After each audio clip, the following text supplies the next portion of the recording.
YS Jagan కు తల్లి చెల్లిపైన నమ్మకం లేదు, పార్టీలున్న నేతలపై నమ్మకం ఎలా ఉంటుందని మంత్రి నారా లోకేష్ అన్నారు. వైసీపీ నుంచి ఒక్కొక్కరు రాజీనామా చేసుకుంటూ వెళ్తున్నారన్న ఆయన విజయసాయిరెడ్డి రాజీనామాపై స్పందించారు. కాకినాడ పోర్టులో వాటాలను తుపాకులతో బెదిరించి కొట్టేశారని విజయసాయిపై ఫైర్ అయ్యారు. ఈడీ కూడా ఆయనకు నోటీసులు ఇచ్చిందని చెప్పారు. అన్ని ఆరోపణలపై నిజాలు నెమ్మదిగా బయటకు వస్తున్నాయని లోకేష్ అన్నారు. వైసీపీ నేతలు చేసిన అక్రమాలపై ఒకేసారి దర్యాప్తు చేపట్టాలంటే పోలీసులు సరిపోరన్నారు. ఒక్కొక్క కేసు ప్రాధాన్యతను బట్టి విచారణ పూర్తి చేస్తామని నారా లోకేష్ స్పష్టం చేశారు.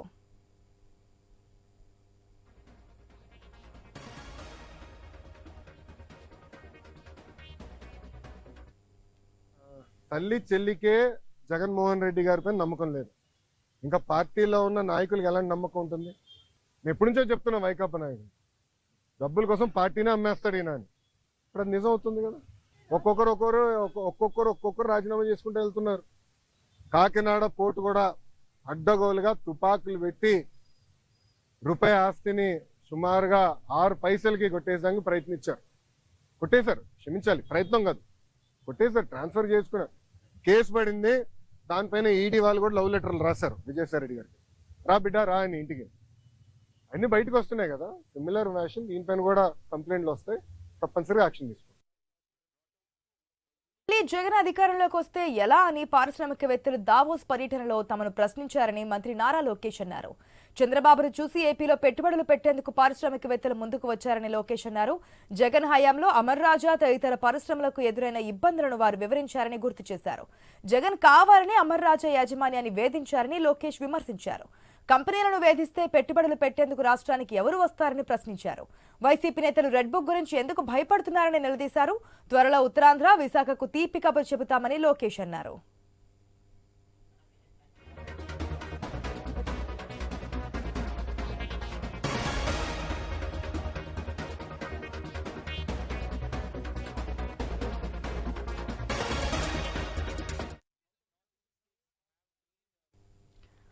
వైఎస్ జగన్ కు తల్లి చెల్లిపైనే నమ్మకం లేదు, పార్టీలున్న నేతలపై నమ్మకం ఎలా ఉంటుందని మంత్రి నారా లోకేష్ అన్నారు. వైసీపీ నుంచి ఒక్కొక్కరు రాజీనామా చేసుకుంటూ వెళ్తున్నారన్న ఆయన విజయసాయిరెడ్డి రాజీనామాపై స్పందించారు. కాకినాడ పోర్టులో వాటాలను తుపాకులతో బెదిరించి కొట్టేశారని విజయసాయిపై ఫైర్ అయ్యారు లోకేష్.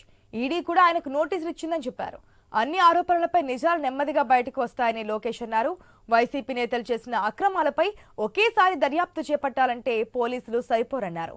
ఒక్కొక్క కేసు ప్రాధాన్యత బట్టి విచారణ పూర్తి చేస్తామని నారా లోకేష్ స్పష్టం చేశారు.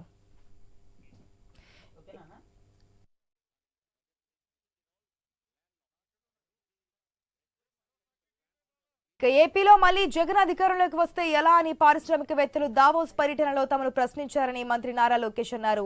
చంద్రబాబును చూసి ఏపీలో పెట్టుబడులు పెట్టేందుకు పారిశ్రామికవేత్తలు ముందుకు వచ్చారని లోకేష్ అన్నారు.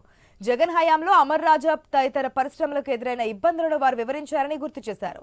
జగన్ కావాలనే అమర్ రాజా యాజమాన్యాన్ని వేధించారని లోకేష్ విమర్శించారు. కంపెనీలను వేధిస్తే పెట్టుబడులు పెట్టేందుకు రాష్ట్రానికి ఎవరు వస్తారని ప్రశ్నించారు ఆయన. ఇక వైసీపీ నేతలు రెడ్ బుక్ గురించి ఎందుకు భయపడుతున్నారని నిలదీశారు లోకేష్. త్వరలో ఉత్తరాంధ్ర, విశాఖకు తీపి కబురు చెబుతామని స్పష్టం చేశారు. ప్రశ్న ఏంటి తెలుసా? మీరు బాగున్నారు, చంద్రబాబు నాయుడు గారు మేము నమ్ముతాం, కానీ జగన్మోహన్ రెడ్డి అనే వ్యక్తి గెలవడానికి గ్యారంటీ మీరు ఇస్తారా అని అడిగారు. గతంలో మేము చాలా ఇబ్బంది పడ్డాము, మళ్ళీ జగన్మోహన్ రెడ్డి గెలవడానికి గ్యారంటీ ఏంటని అడుగు. అమర్ రాజా బ్యాటరీ మీకు అందరు తెలుసు కదా. అమర్ రాజా బ్యాటరీ ఒక బ్రాండ్.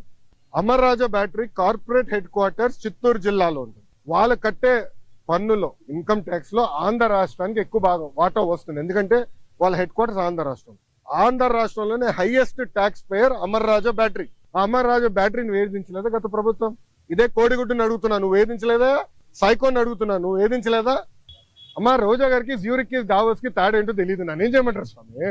పాపం ఆమె తెలీదు, అంత అవగాహన లేనట్టుంది. కొంచెం వాస్తవాలు ఏం, జ్యూరిక్ లో మేము దిగిన రోజు తెలుగు వాళ్ళందరూ బాబు గారిని కలవాలంటే మండే ఆఫ్టర్నూన్ 700 మందితో, ఎందుకంటే అక్కడ అందరూ బాగా కష్టపడతారు, ఉద్యోగాలకు వెళ్ళే వ్యక్తులు, 700 మందితో మీటింగ్ పెట్టుకుని అక్కడ ఒక అతను నాకు ఎత్తాడు, చూపించాడు పేపర్, అన్న రెడ్ బుక్ గురించి మాట్లాడు అని చెప్పాడు.